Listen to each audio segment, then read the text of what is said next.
industry!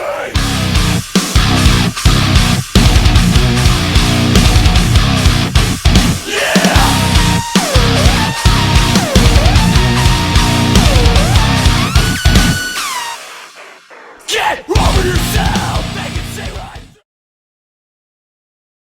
In the bigger enclosures, this is just a paper towel tube, but that's where they spend most of their time, is inside these tubes. And in the wild, you know, they live in tree hollows and things like that.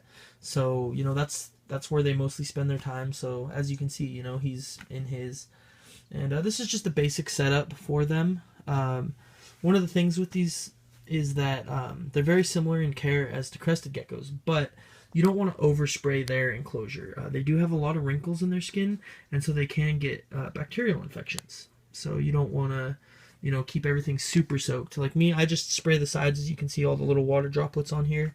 And the paper towel, it's damp, but it's not wet. And, you know, they have a water dish and a food dish. With this species, I would keep a water dish. It doesn't, you know, like crested geckos and stuff, a lot of people say don't. With this species, they actually do drink out of water dishes, so I would definitely suggest a water dish for them. What I feed them is, I feed them Pangea crested gecko diet, or Pangea gecko diet, and it's just a powdered form of food, and you mix it with water, and then it turns into kind of like a ketchup consistency, as you can see right there. And then what I do with that is I put it in, I'll put it in tonight, and then I'll take it out, not tomorrow night, but the following night. So it's every third night you take out their food. And then once a week I will feed dubia roaches as well, calcium dusted dubia roaches. You know, they are arboreal, so they like to climb.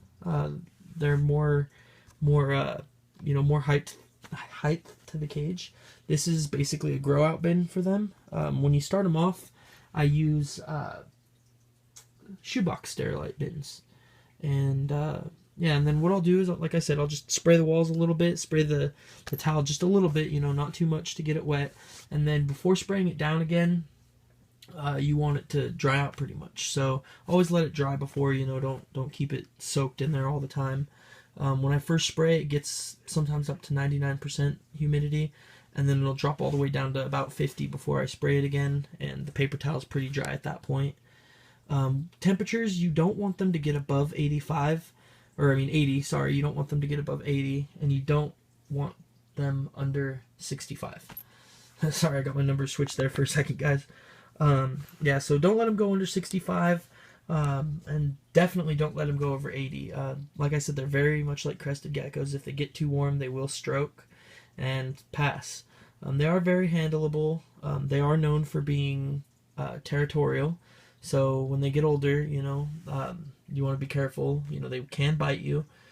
And, you know, I've never had a problem with mine biting. And when I've dealt with the bigger ones in the past, I've only had one that was super territorial. And basically, like, when he'd be in his log like this one, I would only use the half-cut log. So this log would have, like, a cut in it. And it would be open from about here and here. And what I would do is I'd pull the whole log out and you know, and then I'd just grab him. And that would be fine. But, like, if I stuck my fingers right here, you know, he'd start barking, like, you know, rah, and then he'd run up and try to bite. But I haven't ever had the problem with other ones. It was just one that was really like that. But it can happen, and they do get very big. So, you know, they're the world's largest gecko. And, you know, their bites can be pretty painful when they're older. So, yeah, this is just the basic setup, guys. If you guys have any questions or anything, you know, feel free to ask me. You can also like my page at www.facebook.com/forestgeckos. And you can message me there. More than happy to help anybody out. But yeah, that's my care video for the Leachianus gecko, guys. Yeah, rate, subscribe, comment, share. Let me know, guys, if you guys have any questions at all. Alright, thank you guys. Have a great day. Sorry, guys, also wanted to add in there that as far as lighting goes, you do not need any lighting. They do not require UV or any heat, unless, of course, your house is below 65. In that case, I would just use like a heater in the room. Like I just use this heater right here, and I set it to 75, and that's pretty much where it stays. Except from the winter, I dropped it down to about 65, sometimes 70. But yeah, so there's no lighting requirements for these guys. That's one of the really cool things about them. But I just wanted to add that in there real quick, guys. Sorry about that. But anyways, yeah,